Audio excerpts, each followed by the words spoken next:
Assalamualaikum warahmatullahi wabarakatuh. Selamat datang di Syatub 12 Channel, ruang kajian yang menyajikan kedalaman argumen dari dua sisi, dalil akli, rasional, dan dalil nakli, wahyu, demi membongkar lapisan-lapisan kebenaran yang sering terlupakan. Di tengah dunia yang diliputi kekacauan, kezaliman, dan kehilangan arah, adakah harapan akan datangnya pemimpin ilahi yang akan mengubah wajah dunia? Apakah keyakinan tentang imam zaman hanyalah doktrin mistik semata? Atau justru merupakan keniscayaan rasional dan wahyu yang tak terbantahkan? Dalam episode kali ini kita akan menelusuri bagaimana akal sehat menuntut keberadaan seorang hujjah ilahi di setiap zaman, dan bagaimana Al-Quran, hadis mutawatir, serta warisan para ulama lintas mazhab menyuarakan satu kebenaran, bahwa bumi ini tidak akan pernah kosong dari seorang imam. Dari teks-teks suci hingga logika filosofis kita akan membuktikan, imam zaman bukanlah mitos tapi keniscayaan. Dalam kedua mazhab besar Islam, Sunni dan Syiah, diriwayatkan bahwa Nabi Muhammad SAW bersabda, "Barang siapa meninggal dunia tanpa mengenal imam zamannya, maka ia meninggal dalam keadaan jahiliyah." Pernyataan ini menunjukkan pentingnya keberadaan imam dalam setiap zaman. Meskipun pembahasan rinci tentang imam zaman tidak mudah, secara prinsip, keberadaan seorang imam merupakan kebutuhan rasional, doruri, menurut akal dan teks-teks agama. Dalil akal mengenai keberadaan imam. Setelah wafatnya Rasulullah SAW, kenabian dan kerasulan secara resmi ditutup. Proses turunnya wahyu telah berhenti, namun Al-Quran sebagai kitab suci tetap hadir sebagai petunjuk abadi bagi umat manusia.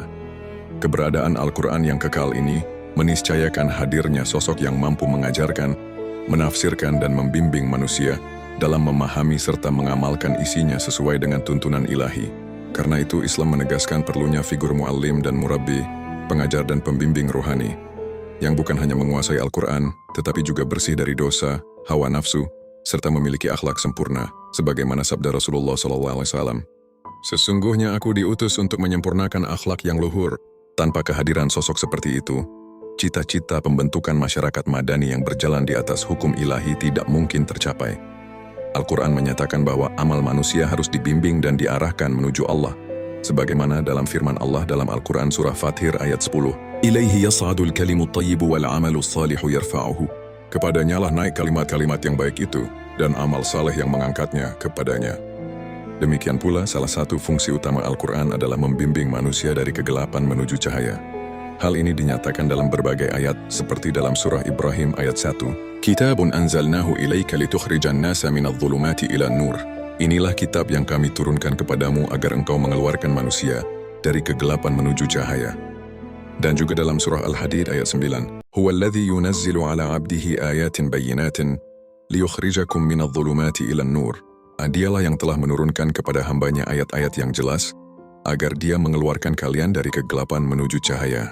Dengan demikian, keberadaan imam dalam setiap zaman merupakan kebutuhan akal dan syariat untuk menjaga kesinambungan bimbingan ilahi dan kelangsungan hidup spiritual umat manusia.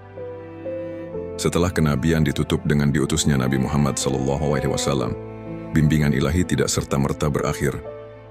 Al-Quran tetap kekal sebagai petunjuk, namun keberlangsungannya sebagai pedoman hidup meniscayakan kehadiran pribadi-pribadi suci yang mampu menjaga, mengajarkan, dan menafsirkan ajarannya secara murni, yakni para imam maksum. Tujuan ilahiyah untuk menyempurnakan akhlak dan menjaga syariat tidak mungkin terwujud melalui individu-individu biasa yang masih terikat dosa, kesalahan berpikir, dan dorongan hawa nafsu. Sebab, bagaimana mungkin seseorang yang tidak mampu keluar dari kegelapan justru bisa mengeluarkan orang lain dari kegelapan? Tanpa keberadaan imam, manusia akan menghadapi kesulitan dalam memahami Al-Quran secara utuh. Justru kitab suci yang diturunkan untuk menyatukan umat dalam cahaya akan menjadi sebab perpecahan akibat interpretasi yang dipengaruhi hawa nafsu dan akal yang keliru. Oleh karena itu Allah tidak hanya menurunkan teks wahyu, tapi juga menyiapkan penjaganya yang bersih dari celah. Sebagaimana Allah berfirman bahwa manusia diciptakan dalam fi ahsani taqwim, bentuk dan sistem terbaik, maka mustahil jika Allah menurunkan kitab yang mulia tanpa menetapkan penjaga akhlak yang mulia pula untuk menjelaskan dan menegakkan nilainya. Tidak diangkatnya imam setelah Nabi akan berarti pembatalan terhadap misi pengutusan para rasul itu sendiri. Karena itulah Nabi Muhammad SAW bersabda, "Barang siapa meninggal dunia tanpa mengenal imam di masanya, maka ia meninggal dalam keadaan jahiliyah." Imam Ali Ar-Ridha pun menegaskan dalam surat beliau kepada Al-Ma'mun, "Sesungguhnya bumi ini tidak akan kosong dari hujjah Allah bagi makhluknya dalam setiap masa dan zaman. Mereka adalah pegangan yang kuat." Jika kita mengimani bahwa agama Allah bersifat sempurna dan hidayahnya terus berlangsung, maka mustahil Allah membiarkan agamanya tanpa penjaga. Ketiadaan imam berarti mustahilnya agama itu sendiri, atau lemahnya kekuasaan Allah, atau hilangnya hikmahnya, dan ketiganya adalah batil menurut akal sehat. Dengan demikian, keberadaan imam maksum bukan hanya keyakinan spiritual, tetapi juga sebuah keniscayaan logis dan kebutuhan fundamental bagi kesinambungan agama ilahi dalam setiap zaman. Dalil nakli mengenai keberadaan imam zaman. Salah satu dalil nakli paling kokoh mengenai keberadaan imam dalam setiap zaman adalah hadis Tsaqalain, sebuah riwayat mutawatir yang telah disepakati kesahihannya oleh para ulama dari kalangan Sunni maupun Syiah. Nabi Muhammad SAW bersabda, "Kutinggalkan kepada kalian dua perkara yang berat, Tsaqalain, kitab Allah dan ahlul baitku. Keduanya tidak akan terpisah sampai berjumpa denganku di telaga, Haud." Hadis ini menjadi fondasi bahwa Al-Quran dan ahlul bait tidak dapat dipisahkan hingga hari kiamat. Ini menunjukkan bahwa ahlul bait bukan sekadar keluarga biologis Nabi, tetapi juga otoritas spiritual dan epistemik yang menjadi rujukan sah dalam memahami wahyu. Bahkan ulama besar dari kalangan ahlu sunnah seperti Ibnu Hajar al-Haytami, yang dikenal sangat loyal terhadap mazhabnya, mengakui pentingnya pegangan terhadap tiga unsur: kitab Allah, sunnah Nabi, dan para ulama dari ahlul bait yang menguasai keduanya. Ia menegaskan bahwa menggabungkan ketiganya adalah perkara penting sampai akhir zaman. Hadis ini tidak berdiri sendiri. Ia didukung oleh lebih dari 20 sahabat yang meriwayatkannya, menjadikannya sebuah riwayat massal, mutawatir, yang tidak bisa diabaikan. Maka jelas bahwa umat ini diperintahkan untuk berpegang teguh kepada Al-Quran, sunnah, dan imam dari ahlul bait. Di sisi lain, keyakinan Syiah atas keberadaan imam ke-12, Imam Mahdi, tidak hanya bersumber dari hadis-hadis mutawatir, tetapi juga dikuatkan oleh argumentasi akal dan filsafat eksistensial. Imam bukan hanya pemimpin umat, tetapi khalifah Allah dalam setiap zaman, sebagai perantara anugerah Tuhan bagi makhluk-makhluknya. Dalam filsafat wujud dikatakan, Allah adalah sumber segala wujud, man minhul wujud, sedangkan hujahnya, imam maksum adalah dengannya segala keberadaan menerima wujud, man bihil wujud. Melalui imam, pertolongan Allah turun, langit ditahan agar tidak menimpa bumi, keresahan diangkat, dan tatanan kosmik tetap terjaga. Imam adalah hujjah yang bukan hanya membimbing secara syariat, tetapi juga menjadi penjaga hakikat dan eksistensi. Maka tanpa keberadaan imam, eksistensi agama menjadi tidak lengkap dan petunjuk ilahi terputus. Oleh karena itu, ketaatan kepada imam bukan sekadar pilihan, tapi keniscayaan rasional dan spiritual. Keyakinan akan kemunculan Imam Mahdi tidak hanya bersandar pada riwayat-riwayat hadis, tetapi juga memiliki landasan yang kuat dalam Al-Quran, sebagaimana dijelaskan oleh para mufassir dan ulama dari kalangan Sunni dan Syiah. Firman Allah SWT dalam surah At-Taubah ayat 33. هو الذي أرسل رسوله بالهدى ودين الحق ليظهره على الدين كله ولو كره المشركون. Dialah yang mengutus Rasulnya dengan petunjuk dan agama yang benar untuk dimenangkannya atas seluruh agama, walaupun orang-orang musyrik membencinya. Ayat ini menurut Said bin Jubair, sebagaimana dinukil dalam kitab Al-Bayaan karya Abu Abdillah Al-Kanji, ditafsirkan sebagai isyarat atas kemunculan Imam Mahdi yang berasal dari keturunan Fathimah. Tafsir serupa juga terdapat dalam kitab Al-Ka'afi, Kama al-Ad-Din, dan Tafsir Al-Qurtubi.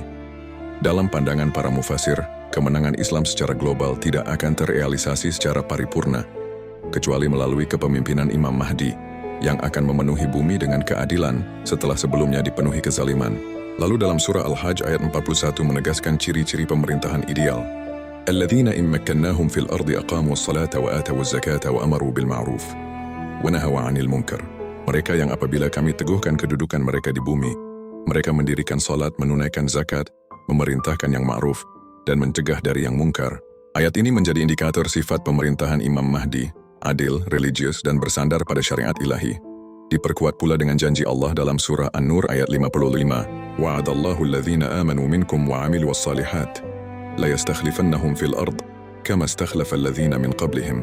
Allah telah berjanji kepada orang-orang yang beriman dan beramal saleh di antara kalian, bahwa Dia sungguh-sungguh akan menjadikan mereka khalifah di bumi, sebagaimana Dia menjadikan orang-orang sebelum mereka sebagai khalifah.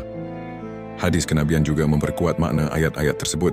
Rasulullah SAW bersabda, seandainya tidak tersisa dari umur dunia ini kecuali 1 hari, niscaya Allah akan panjangkan hari itu hingga muncul seorang lelaki dari ahlul baitku yang akan memenuhi bumi dengan keadilan, sebagaimana sebelumnya dipenuhi oleh kezaliman. Hadis ini diriwayatkan dalam berbagai sumber dan dianggap sebagai dalil mutawatir mengenai kemunculan Imam Mahdi.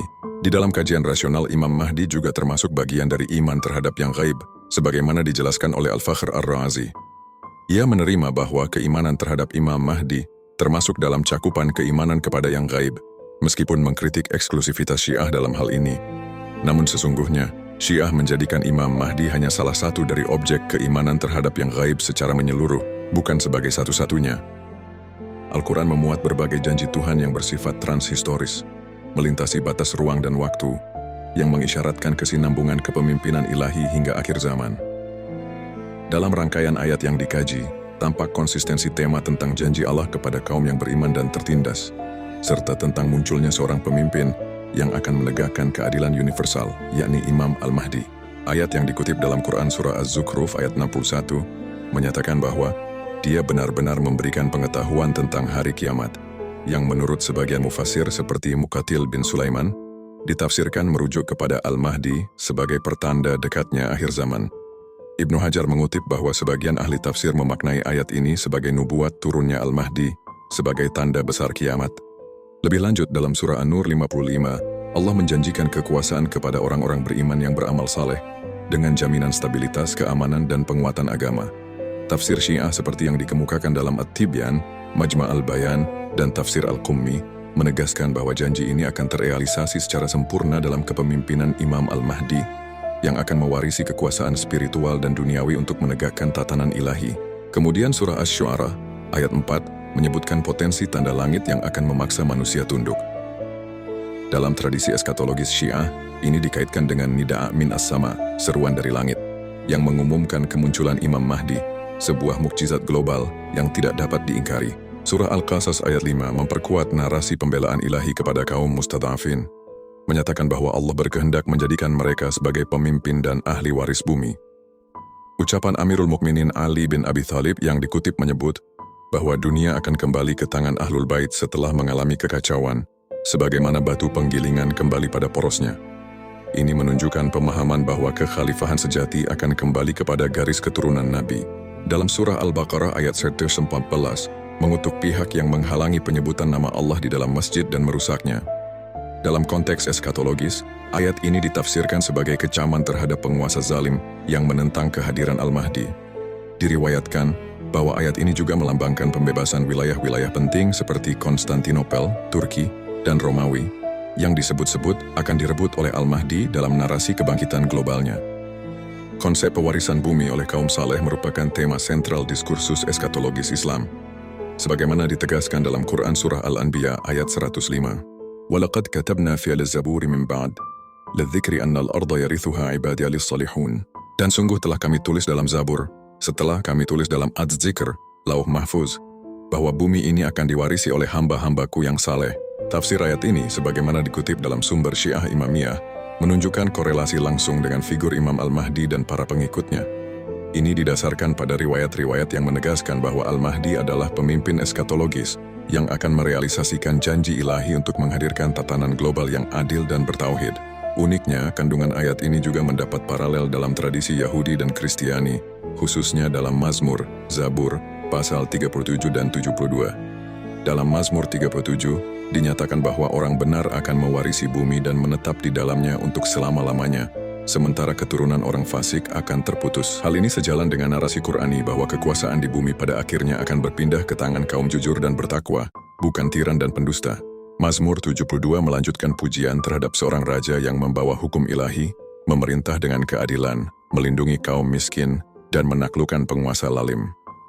Teks ini secara implisit menggambarkan model kepemimpinan profetik yang dalam konteks Islam dipersonifikasikan dalam diri Imam Mahdi, sebagai pelanjut misi para nabi dalam skala universal. Lebih lanjut, kitab ini mengutip banyak hadits mutawatir dari sumber Sunni maupun Syiah mengenai kepastian akan datangnya Imam Al-Mahdi. Abu Al-Husain Al-Abiri, seorang ulama besar Sunni, menegaskan bahwa hadits-hadits mengenai Al-Mahdi berasal dari Rasulullah SAW dan bersifat mutawatir.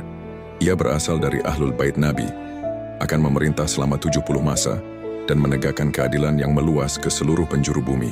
Asy-Syablanji dalam Nur Al-Absyar juga menguatkan posisi ini, dengan menyebutkan bahwa Al-Mahdi akan muncul dari keturunan Nabi dan memenuhi bumi dengan keadilan.